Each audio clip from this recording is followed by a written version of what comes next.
안녕하세요. 저는 철저하게 절대적으로 하루 종일 도박에 지배되어 있었던 도박 중독자입니다.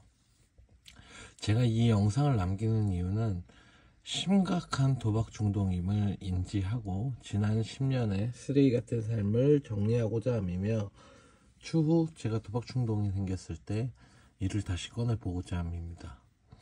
2025년 4월 6일 단도박 63일 차에는 제가 이렇게 성실하게 살아야 하는 이유에 대해서 이야기하고자 합니다. 성실하게 살아야 하는 이유는 크게 저는 네 가지로 뽑았어요. 제가 지금 성실하게 살아야 하는 이유를. 1번, 루틴의 중요성입니다.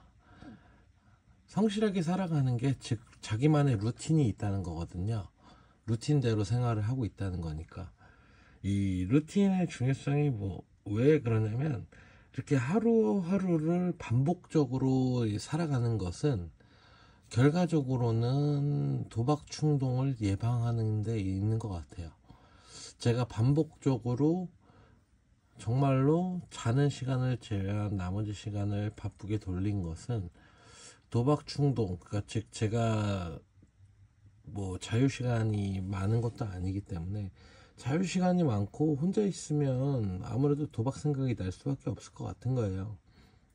그래서 반복적으로 바쁘게 살아가는 거고, 이렇게 바쁘게 살아가다 보니까 도박 충동도 오지도 않고, 그게 즉 이제 예방이 된다는 거죠. 2번도 똑같은 말이에요. 도박을 생각할 시간을 줄여줍니다. 루틴대로 살아가는 거는 결과적으로는 도박을 생각할 시간이 그만큼 없어진다는 거거든요. 생각해보면 재발을 하셨던 분들은 아실 거예요.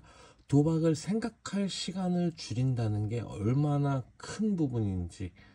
도박을 생각할 시간이 없다는 건 재발을 할 확률도 낮다는 얘기거든요. 도박 생각할 시간이 없기 때문에. 그럼 재발의 확률도 낮아지겠죠. 간단한 원리예요. 저는 그래서 성실하게 살아가는 게 아무래도 단도랑도 연관이 무조건 있다는 거거든요. 그리고 세 번째, 돈을 버는 재미, 그리고 돈을 모으는 재미를 느끼게 합니다.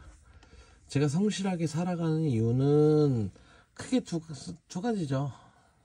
빚 변제에 있고, 그리고 지난 10년간 도박으로 망가질 대로 망가진 저의 루틴, 저의 생활, 불성실한 생활, 이런 걸 고치는 건데, 그 안에서 이제 돈 버는 재미도 느끼고 아르바이트도 하고 일도 집중하면서 이제 월급도 들어오고 그 월급이 빚 갚는 데 쓰고 나머지는 모으는 데 사용되니까 돈 모으는 재미도 있고 버는 재미도 있는 것 같아요.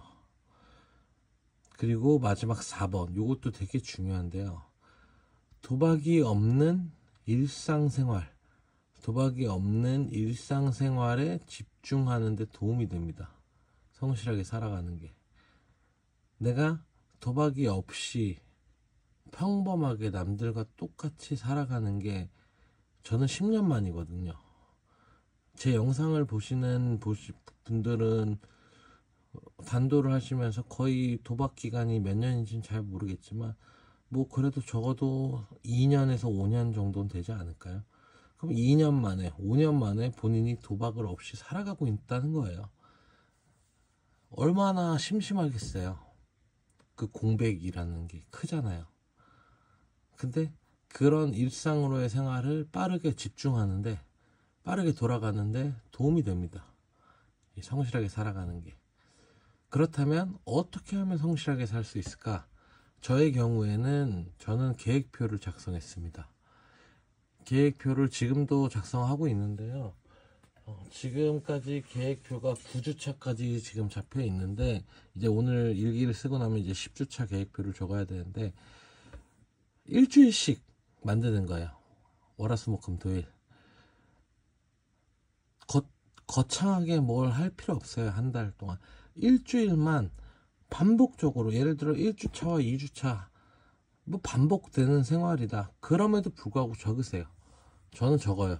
똑같은 일상을 새벽 6시 반부터 저녁 7시까지 회사 플러스 복귀, 19시에서 20시 저녁 먹고 가족과 대화, 뭐 21시 아르바이트, 23시, 그리고 23시에 집에 들어와서 샤워하고 바로 취침.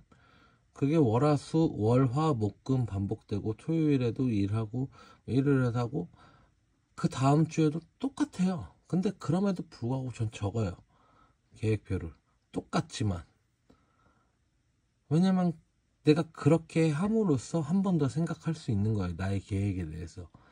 내가 이렇게 지금 살고 내가 지금 반복적으로 살아가는 데 있어서 더 열심히 해야겠다, 혹은 이게 있었지, 다른 생각 못하게.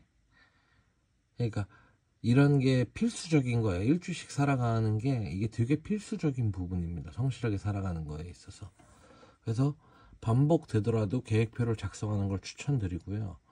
단 지킬 수 있는 부분으로 계획을 짰으면 좋겠어요. 저도 뭐 예를 들어 거추장스럽게 뭐 이번 주 수요일엔 뭐 잇몸 일으키기 300개 솔직히 지킬 수 없거든요.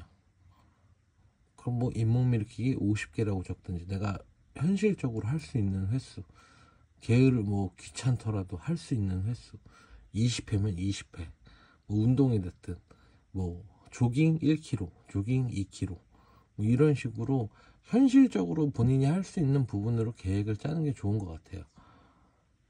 정말로 그 도박을 생각나지 않게 하는 가장 큰 원동력은, 이 도박을 대신해서 그 빈자리를 어떻게 잘 채우고 있냐, 그게 되게 중요한 것 같고요. 그 다음이 이제 주변 사람들의 도움, 단도를 도와주는 부분, 그리고 저의 의지가 조화롭게 상호작용하기 때문에 잘 버틸 수 있는 것 같아요. 저는 솔직히 뭐 충동이 아직까지 오고 있지도 않고, 그냥 머릿속으로 뭐 도박을 할까 뭐 이런 생각을 한 적은 없는 것 같아요, 아직까지. 그게 이제 아무래도 환경 통제를 하다 보니까 그냥 포기를 하게 되는 거죠. 돈도 바로 제가 누군가한테 뭐 불법 사이트에 이체를 하거나 뭐 도박을 할 낌새가 보이면 부모님이 바로 캐치를 할 수 있기 때문에, 그런 부분에서는 저는 진작에 포기하고 있다는 게 이제는 머릿속에서 포기를 하는 것 같아요. 그래서 그런 생각이 안 나는 것 같고, 그러니까 여러분들도 한번 좀 환경 통제나 계획표 작성 이런 거를 한번 시도해 보는 게 좋을 것 같아요. 그게 비록 반복된 삶일지라도 계획표를 작성하는 건 자기 의욕을 고취시키는데 중요한 역할이 될 것 같아요. 이번 주 일요일도 이제 끝났죠. 이번 한 주도 정말 단도하시느라 고생하셨습니다. 우리 또 내일부터 열심히 단도를 해보자고요. 감사합니다.